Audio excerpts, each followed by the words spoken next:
Adani group को डूबने से शेख बचा पाएंगे और क्या वजह है कि अडानी ग्रुप ने शेख का सहारा लिया है। जी हाँ, पूरी खबर पर आज विस्तार से बात करेंगे और साथ ही साथ ये भी बताएंगे कि किस तरीके से मौजूदा समय के अंदर शेख के सहारे हैं गौतम अडानी। हिंडनबर्ग रिपोर्ट के बाद अडानी समूह को बड़ा झटका लगा। कंपनी का मार्केट कैप 10 लाख करोड़ तक गिर गया है। अडानी समूह के चेयरमैन गौतम अडानी की निजी संपत्ति में भारी गिरावट हुई है। कभी 130 अरब डॉलर की संपत्ति के साथ दुनिया के दूसरे अमीर गौतम अडानी अब 24वें नंबर पर पहुंच गए हैं। लेकिन कंपनी अब कैसे खुद को बचाने की कोशिश कर रही है, ध्यान से सुनिएगा। दरअसल खबर ये सामने आती है कि गौतम अडानी और उनकी टीम आबू धाबी में है।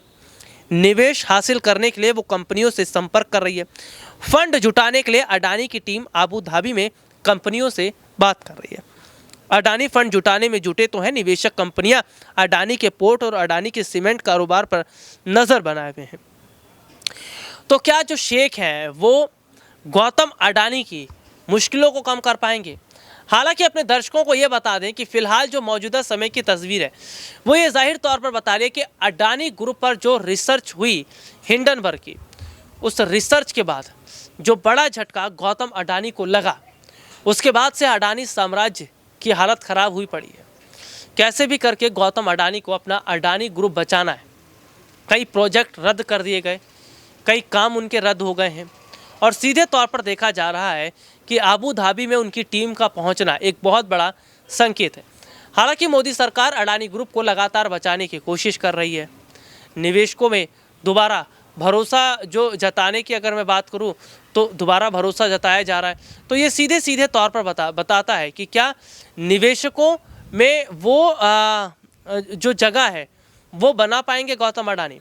हालांकि इस पूरे मामले पर अगर हम बात करें तो सुप्रीम कोर्ट में जिस तरीके से मामला गया हुआ है, मामला सुप्रीम कोर्ट में जाता है और सीधे सीधे तौर पर अगर हम देखें सुप्रीम कोर्ट में जाने के बाद विपक्षी पार्टियां एक और जहां इस पूरे मामले पर सरकार से सवाल जवाब करती हैं। हालांकि विपक्ष की तरफ से तमाम दलीलें जो सुप्रीम कोर्ट में रखी गई हैं वो ये जाहिर तौर पर बताती हैं कि गौतम अडानी की जो रिपोर्ट है वो कमज़ोर पड़ रही है, क्योंकि विपक्ष ने सवाल ही कुछ इस तरीके की पूछ लिए जो ये जाहिर तौर पर बताता है कि अब आने वाले वक्त में क्या अडानी की मुश्किलें बढ़नी तय हैं। लेकिन जिस तरीके से गौतम अडानी की तमाम जो कंपनियां हैं वो अलग अलग इन्वेस्टर से बात कर रही हैं या अलग अलग इन्वेस्टर से बात करते हुए कंपनी को बचाने की कोशिश कर रही हैं, तो शायद आने वाले वक्त में गौतम अडानी जैसा चाह रहे हैं वैसा ज़रूर होता नज़र आएगा माफ़ कीजिएगा। लेकिन एक बात तो तय है कि गौतम अडानी को सरकार का एक बड़ा समर्थन मिल रहा है और ये बात जनता और विपक्ष जानता है। नहीं तो अभी तक बहुत सारे ऐसे बिजनेसमैन थे जिन पर अरबों खरबों रुपए का लोन था और देखने को क्या मिलता है कि वो जो कंपनियां थी या वो जो बड़े बिजनेसमैन थे वो देश छोड़कर चले गए, जिनमें ललित मोदी शामिल है, नीरव मोदी शामिल है, विजय माल्या शामिल है।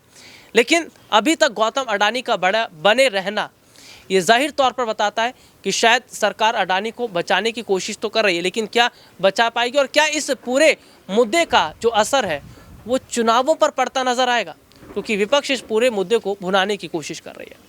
आज के लिए इतना ही, आपसे फिर दोबारा मुलाकात होगी, तब तक ले इजाज़त दीजिए। नमस्कार।